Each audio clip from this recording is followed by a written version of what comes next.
મુખ્યમંત્રી ભૂપેન્દ્રભાઈના અધ્યક્ષ સ્થાને મળેલી મંત્રીમંડળની બેઠકમાં ખાસ મુખ્યમંત્રીશ્રીએ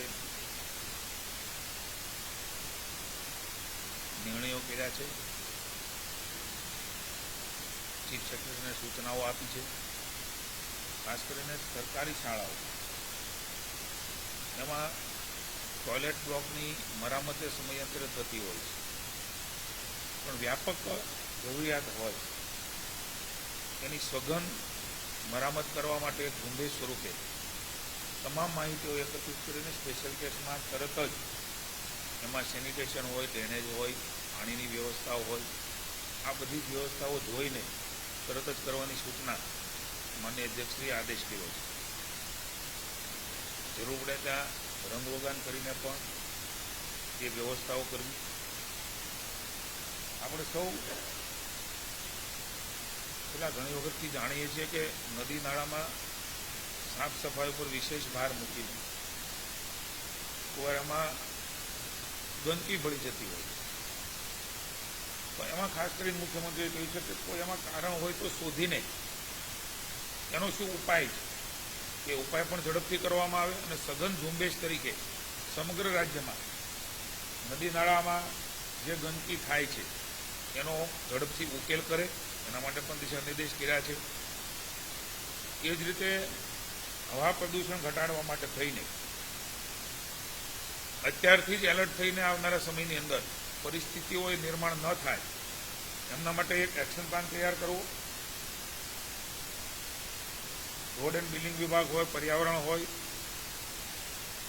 તમામ કન્સર્ટ વિભાગો છે એ વિભાગોની સાથે મળીને એ સમય સાથે ભવિષ્યમાં ચેલેન્જીસને આપણે કંટ્રોલ કરી શકીએ એના માટે થઈને દિશા નિર્દેશ મને અધ્યક્ષને આપ્યા છે. ખાસ કરીને હમણાં જે ચિંતન શિબિર થઈ ધરમપુર ખાતે શ્રીમદ રાજચંદ્રન આશ્રમમાં એમાં જે મંથન દિવસે ચર્ચાઓ થઈ છે અધિકારીશ્રીઓ સાથે, સચિવો સાથે, મંત્રીશ્રીઓ, માનનીય મુખ્યમંત્રીશ્રી, નાયબ મુખ્યમંત્રીશ્રીનું માર્ગદર્શન મળ્યું છે. એમાં ઘણી બધી ચર્ચાઓમાં ઘણી બધી બાબતો એવી જોવા મળી કે સીધો જ નિર્ણય કરી શકાય એવું છે. એમાં કોઈ જીઆરની આવશ્યકતા નથી. તમામ ડીડીઓ, તમામ કમિશનરશ્રીઓ, તમામ કલેક્ટરશ્રીઓને સીએસને માની મુખ્યમંત્રીશ્રીએ આદેશ કર્યો છે કે તરત જ સૂચના આપીને એ જ્યાં જીઆરની જરૂર નથી એ પ્રકારના જે નિર્ણયો કરવાના અટકતા હતા ચર્ચા દરમિયાન મંથનમાં જે અમને જોવા મળ્યું એ પ્રમાણે તરત જ એ નિર્ણયો કરીને રાજ્યની જનતાના હિતમાં ત્વરિત એ પ્રશ્નોનો નિકાલ થાય એમના માટેની સૂચનાઓ માનની મુખ્યમંત્રીશ્રીએ આપી છે.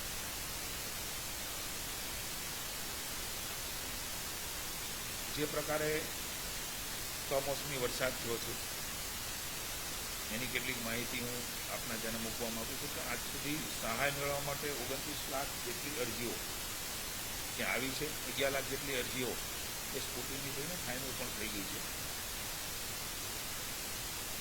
આજ દિન સુધી 4.91 લાખથી વધુ નુકસાનગ્રસ્ત ખેડૂતોને સહાય આપવાનું પણ શરૂ થયું છે. 1497.71 કરોડના બિલો પણ એ તૈયાર થઈ ચૂક્યા છે. આથી વધારાના લગભગ 3.39 લાખથી વધુ નુકસાનગ્રસ્ત ખેડૂતોના ખાતામાં આશરે 1098 કરોડથી વધારાની સહાય એ ચૂકવાઈ ગઈ. મારા આપના ધ્યાને વિનમ્ર ભાવે મૂકવું છે કે હજી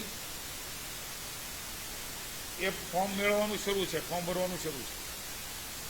જેમ ખૂબ ઝડપથી જીઆર થતી હોય એ જ પ્રમાણે ફોર્મ ભરાય પછી સ્કૂટીની થાય એ પછી આના ખાતામાં પૈસા આપવામાં આવે. આમાંથી ખૂબ મોટો સુધાર કરીને હજી શરૂ છે અને જેના ફોર્મ નુકસાનગ્રસ્ત ખેડૂતોને મળવાપાત્ર સહાય છે એને આટલી મોટી રકમ જો આપવાની હોય તો ગુજરાત રાજ્યમાં ભૂપેન્દ્રભાઈના નેતૃત્વમાં પહેલી વખત આ પ્રકારની ઝડપથી કાર્યવાહી એ કરવાનો પ્રયાસ કર્યા છે અને એમાં સફળ પણ થયા છે. પોર્ટલ પણ સ્લો હોય છે.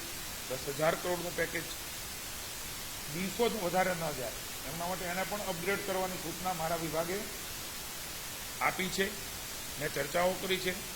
ડીએસટી વિભાગે મને જણાવતા આનંદ થાય છે કે ગઈકાલ સુધી 500 કરોડ ચૂકવાના પણ ગઈકાલે અપગ્રેડ કરી તો સીધા 1100 કરોડ રૂપિયા ટોટલ એટલે 400 કરોડ રૂપિયા બપોર સુધીમાં અપાઈ ગયા. હજી પણ અપડેટની કાર્યવાહી કરીએ છીએ. એટલે અમારો અંદાજ છે કે ખૂબ ઝડપથી એ રોજે રોજ એમને પૈસા મળતા થાય, જેનાથી ખેડૂતોને એ ઉપયોગી થઈ શકે એવો પ્રયાસ પણ અમે કર્યો છે. અને તબક્કાવાર ખેડૂતોની સહાય પણ મેં કહ્યું એ પ્રકારે ખાતામાં આપવાનું શરૂ થઈ ગયું. ખાસ કરીને જે પ્રકારે કોંગ્રેસ દ્વારા માનનીય વડાપ્રધાન શ્રી નરેન્દ્રભાઈ મોદી એમના માટે જે પ્રકારના શબ્દ પ્રયોગો થયા છે, સરકાર એને સખ્ત શબ્દોમાં વખોડે છે. આ પ્રકારની અભદ્રતા કહી શકાય. દેશના વડાપ્રધાન માટે આ પ્રકારની વાતો કરવી એ હું માનું છું કે સમગ્ર ભારત વર્ષ એ ક્યારેય સહન ન કરે. બિહારમાં પણ માનનીય વડાપ્રધાન શ્રી, એમની માતુશ્રી, રાજ્યમાં અન્ય રાજ્યમાં પણ એ પ્રકારના વાતો કરીને વડાપ્રધાનશ્રીને રાજનીતિક ફાયદો લેવા નીકળેલી કોંગ્રેસ બિહારમાં પણ ધોબી પછાટ મળી છે, અન્ય રાજ્યમાં પણ મળી છે. કુલ મળીને 21 રાજ્યોમાં એનડીએની સરકાર છે, જેમાં 2 કેન્દ્રશાસિત પ્રદેશ પણ આવી જાય છે. માનનીય વડાપ્રધાન નરેન્દ્રભાઈ મોદી એ કોંગ્રેસના આશીર્વાદથી વડાપ્રધાન નથી બન્યા, દેશની જનતાના આશીર્વાદથી બન્યા છે. ત્રીજી વાર દેશની જનતાએ અને ગુજરાતમાં 30 વર્ષથી કોંગ્રેસને સત્તાની બહાર આપી છે. 3 લોકસભામાં એના શું હાલ થયા છે આપ સૌ જાણો છો. નરેન્દ્રભાઈએ પોતાની કણકણને ક્ષણ કે માત્ર ને માત્ર મહાભારતી એમનો વિકાસ થાય, જનતાનો વિકાસ થાય, એના માટે સમર્પિત ભાવે આ ભારતને સ્વાભિમાન અપાવવાનું કામ, વૈશ્વિક સ્તરે એક નવું ભારત, મજબૂત ભારત સમયે સમયે વિશ્વને બતાવ્યું છે. આવું નેતૃત્વ કોંગ્રેસ સહન કરી શકતી નથી. એવા વખતે આ પ્રકારની ભાષા વિપક્ષ હોવો જોઈએ, વિપક્ષ મજબૂત હોવો જોઈએ. એમણે સરકારના કાન ખેંચવાનો પણ અધિકાર છે. ભારતીય જનતા પાર્ટી અને સરકાર એવું માને છે. પણ આ પ્રકારની વાતો કરીને મત લેવા નીકળતા હોય તો ગુજરાતની જનતા પણ ખૂબ શાણી છે, સમજે છે, એનો જવાબ એ ચોક્કસ આપશે.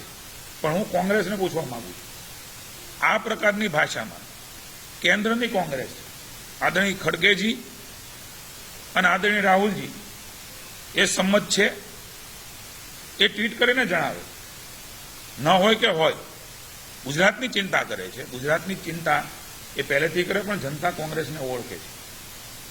ગુજરાત કોંગ્રેસને પણ પૂછવા માંગુ છું, માનનીય વડાપ્રધાન નરેન્દ્રભાઈ મોદી માટેના વપરાયેલા શબ્દો દેશના વડાપ્રધાન છે. મેં કહ્યું એમ ટીકા કરી શકાતી હોય છે, પણ આ પ્રકારની ભાષા એ ક્યારેય કોઈ ભદ્ર સમાજમાં, કોઈ પણ સમાજમાં એ સ્વીકાર્ય નથી. ગુજરાત કોંગ્રેસ પણ આ પ્રકારના ભાષાને શબ્દના પ્રયોગ માટે એમનું સ્ટેન્ડ ક્લિયર કરે.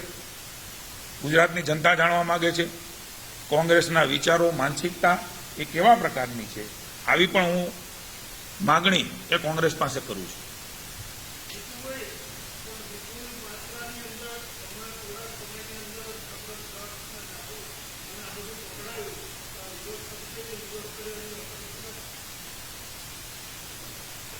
મેં જે વાત કરી છે, રાજ્યની સરકાર હંમેશા એલર્ટ રહી છે.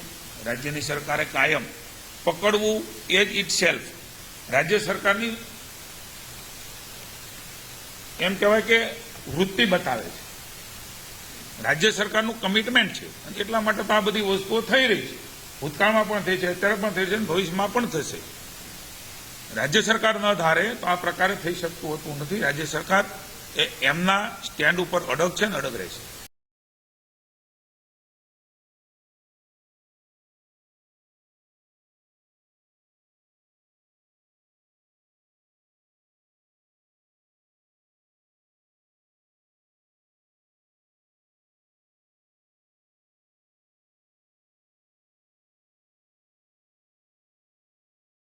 Thank you.